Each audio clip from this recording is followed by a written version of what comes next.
ચેન્નઈ ખાતે 99 લાખ રૂપિયાના digital arrest સહિત અન્ય સાયબર ફ્રોડની ઘટનામાં સામેલ આરોપીની ધરપકડ સુરત સાયબર સેલ દ્વારા કરવામાં આવી છે. Chennai state cyber crime investigation centre ખાતે નોંધાયેલા સાયબર ક્રાઇમ ફ્રોડના ગુનામાં સંડોવાયેલા આરોપીની તપાસમાં ચેન્નાઈ પોલીસની મદદમાં રહી સુરત સાયબર સેલે ડિજિટલ અરેસ્ટ સાયબર ફ્રોડ કરનાર આરોપીને શોધી કાઢી હતી.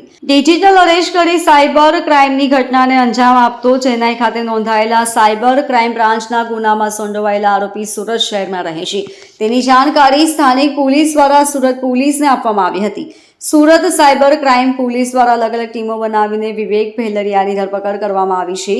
આરોપી સુરતના પુણા ગામ ખાતે આવેલા ઈશ્વરનગર સોસાયટીમાં રહેતો હતો અને અનેક લોકો સાથે ડિજિટલ અરેસ્ટ કરી સાયબર ફ્રોડની ઘટનાને અંજામ આપતો હતો.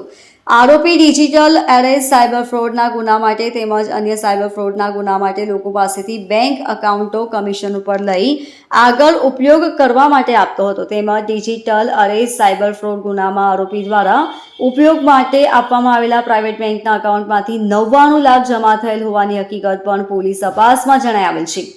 Bureau report LK star news Surat.